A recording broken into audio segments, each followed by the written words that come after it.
Iya. Bismillahirrahmanirrahim. Assalamualaikum warahmatullahi wabarakatuh. Perkenalkan, nama saya Bayu Ardiansa. Saya dari kampus IA IASNI Morobungo.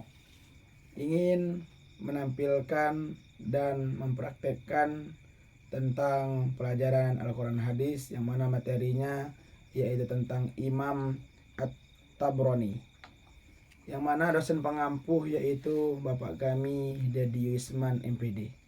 Sebelum kita akan menelusuri daripada tentang Imam At-Tabrani, maka terlebih dahulu kita akan memahami dan menentukan nama aslinya Imam At-Tabrani.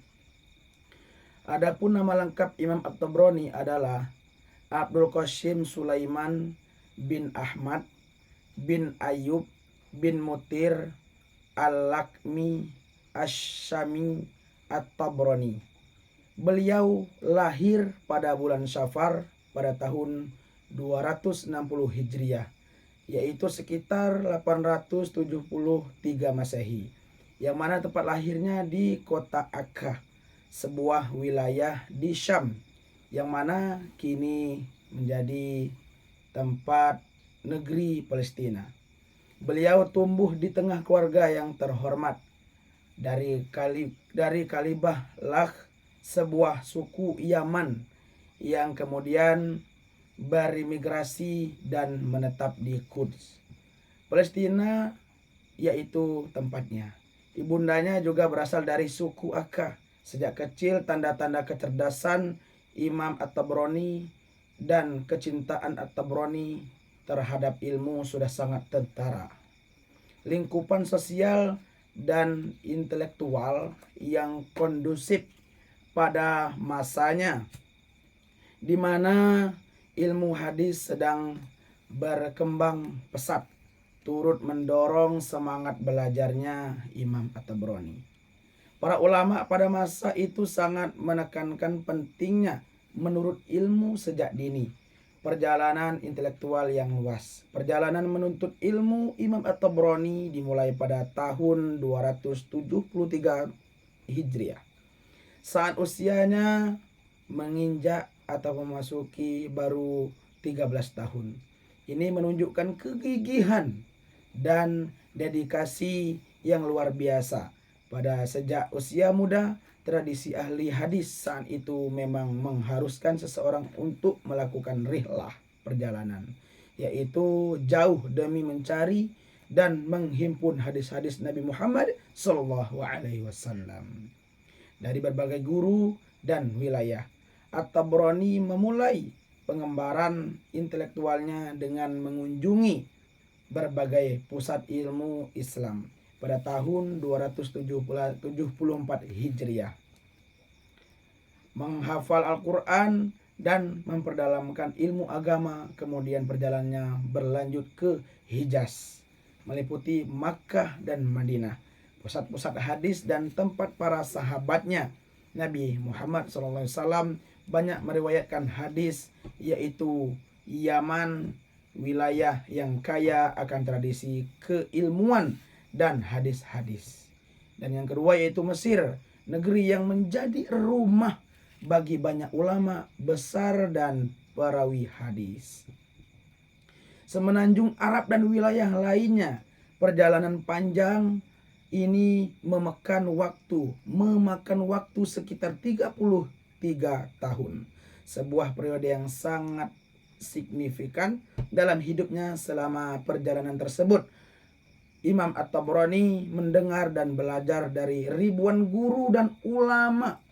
Beberapa sumber menyebutkan bahwa mengatakan lebih di antara guru-guru di termuka yaitu 1000 orang itu menjelaskannya dan mengajarinya, yaitu adalah termasuk yang pertama Abu Zur'ah Ad-Dimashqi dan Abdullah bin Ahmad bin Hanbal, putra Imam Hanbal, putra Imam Ahmad bin Hanbal. Adapun yang pertama dan yaitu An-Nasya'i Abu Khalifah Al-Jumahi dan Abu Bakar Muhammad bin Zaid. Beliau semangat belajarnya tidak hanya terbatas pada hadis-hadis saja, tetapi juga meliputi bidang-bidang ilmu lain seperti yang pertama tafsir, yang kedua fikih dan sejarah dan bahasa dan sastra. Hal ini menjadikan seseorang ulama yang sangat menguasai berbagai disiplin ilmu, kehidupan, dan kedewasaan dan kontribusi keilmuan setelah bertahun-tahun berkelana dan mengumpulkan ilmu. Imam At-Tabrani akhirnya menetap di Isfahan pada tahun 290 Hijriah dan terus mengajar serta menulis hingga akhir hayatnya. Dan salah satu ciri khas kehidupan kedewasaan Imam At-Tabrani adalah kezuhudan dan kesederhanaan. Meskipun memiliki kesempatan untuk hidup bergelimang harta dan kekayaannya, ia memilih hidup bersahaja. Konon, ia bahkan tidak mau menerima hadiah dari siapapun, kecuali ia mampu membalasnya dengan nilai yang setara atau lebih. Imam At-Tabrani juga dikenal sangat disiplin dalam mengelola waktunya. Kebiasaan hariannya menunjukkan dedikasi yang luar biasa terhadap ilmu-ilmunya. Yang pertama, sebelum zuhur biasanya tidur siang, tetapi tidak. Yang kedua, setelah zuhur hingga asar menghabiskan waktu untuk menulis karya-karyanya dan menghafal hadis-hadisnya. Setelah asar hingga maghrib mengisi kajian ilmu di masjid. Setelah maghrib hingga isya dia melanjutkan kajian ilmunya. Setelah isya kembali ke rumah dan melanjutkan kegiatan menulis di kamar pribadinya.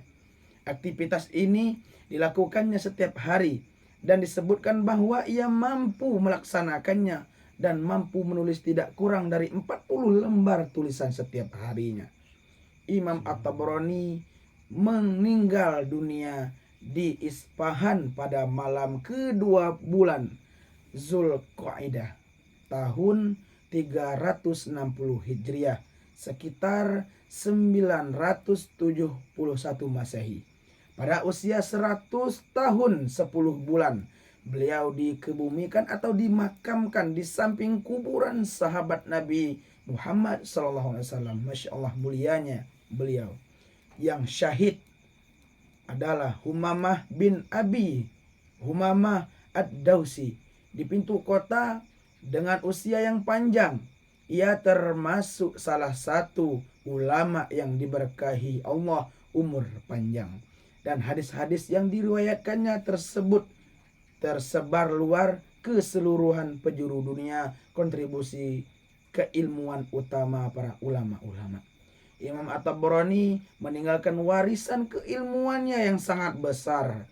Keutamaan dalam bidang hadis-hadis, karya-karyanya yang paling terkenal dan menjadi rujukan utama bagi para ulama dan hingga saat ini adalah 3 kitab ensiklopedis hadis yang dikenal sebagai, yang pertama adalah Al-Mu'jam Al-Khabir, merupakan kitab hadis ensiklopedis terbesar yang disusunnya, tradisi dari 12 jilid dan membuat sekitar 60 hadis.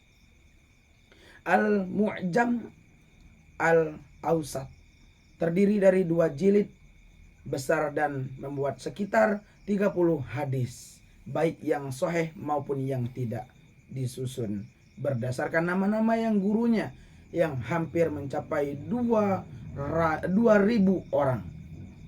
Selain ketiga mu'jam tersebut, At-Tabrani juga menulis beberapa karya-karya lainnya seperti Musnadul Asy'ari, Musnadusi Samiyyin An-Nawadir, Adab Al-Qadah, Adab Al-Manasik, dan Ahkam Syara'i Al-Islam.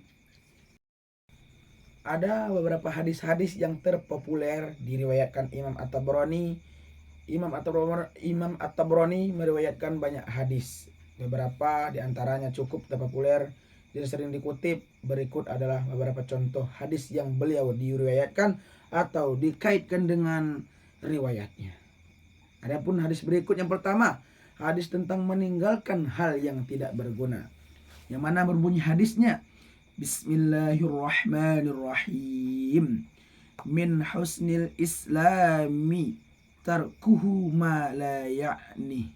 Yang mana artinya, sebagian dari kebaikan Islam seseorang meninggalkan sesuatu yang tidak berguna. Hadis riwayat At-Tabrani dan juga diriwayatkan oleh Tirmizi dan lainnya.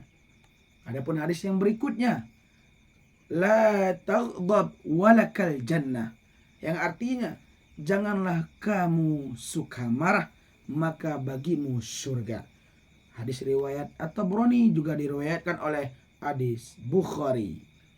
Mungkin inilah yang dapat saya sampaikan. Lebih dan kurang saya mohon maaf. Jika ada tutur kata yang salah, lubuk hati yang dalam saya mohon maaf yang sebesar-besarnya. Saya akhiri. Wallahul muwafiq ila aqwamit thoriq. Assalamualaikum warahmatullahi wabarakatuh. Mantap.